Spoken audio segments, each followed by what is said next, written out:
અંબરીશ રાજાની કથા સમજ આવી. અંબરીશ રાજા 24 એકાદશી અને 4 જયંતી કરતા. અંબરીશ રાજાનો નિયમ હતો 24 એકાદશી એટલે વર્ષની 24 એકાદશી, 4 જયંતી જે આપણે કાલે કહી હતી.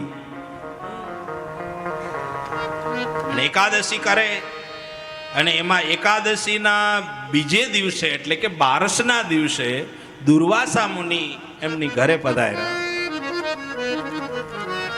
એટલે અંબરીશ રાજાએ દુર્વાસા મુનિને કહ્યું, મહારાજ આજ મારી ઘરે પ્રસાદ લેજો. કેમ? તો કે આજ મારે એકાદશીનું પારણું કરવાનું છે એટલે સાથે ભોજન કરશું. એકાદશીમાં ઘણા રહેવાના અલગ અલગ નિયમો હોય. કોઈ ઉપવાસ કરતા હોય, કોઈ એકાદશી સાંધતા હોય. દસમથી ચાલુ કરે 91, પછી એકાદશીનો આખો ઉપવાસ કરે અને 12ના દિવસે બપોરે મધ્યાહન કાળ પહેલા પારણું કરી અને એકાદશીનું વ્રત પૂરું કરે. આવી રીતે પણ કરે. ઘણા લોકો એકાદશી ઉપવાસ કરીને કરે, ઘણા લોકો એકાદશી 91 કરીને કરે, ઘણા લોકો 11 જાતના રસ ભેગા કરી અને પછી કરે.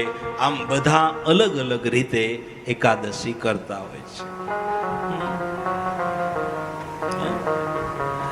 91 કરતા હોય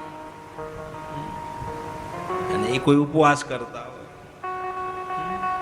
પણ હું એમ કહું કે કદાચ તમારાથી ન રહેવાય તો બહુ ફરાળ ઉપર ધ્યાન ન દેવું, તમારે જમી લેવું. સવારમાં ઉઠીને કઢિયેલ દૂધ પીધું, પાછા કહે છે કે અમે કરીએ 1 ટાણા. 10 વાગ્યાને સુઠવાડી ચા પીધી, માથે ખાધા તલના દાણા, પાછા કહે છે કે અમે કરીએ 1 ટાણા. બપોર થયા ને સુરણ મગાવ્યું, સાથે દાળ ભાતના ભાણા, પાછા અમે કહે છે કે કરીએ 1 ટાણા. 4 વાગ્યાને ચેવડો મગાવ્યો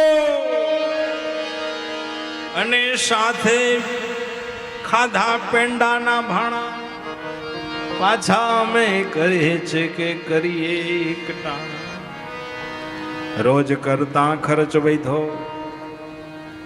રોજ કરતા ખર્ચ વૈધો ને પછી અમે કહે છે કે મુંડાણા આવા મોંઘા પૈડા.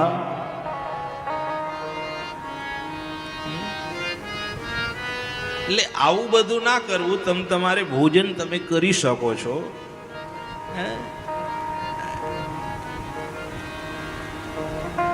શરીરને બગાડીને કોઈ વ્રત કરવું શાસ્ત્રમાં લખ્યું નથી.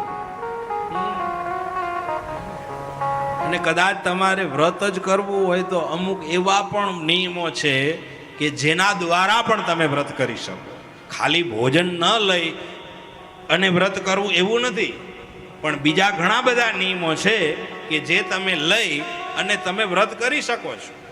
દાખલા તરીકે તમારે એકાદશી હોય અને તમારાથી રહી નથી શકાય શરીરના અનુસંધાને, તો ફરાળ બરાળ કંઈ નહીં કરો અને બીજા ઘણા નિયમોનું હું તમને વર્ણન કરું એ પ્રમાણે તમે કરી શકો.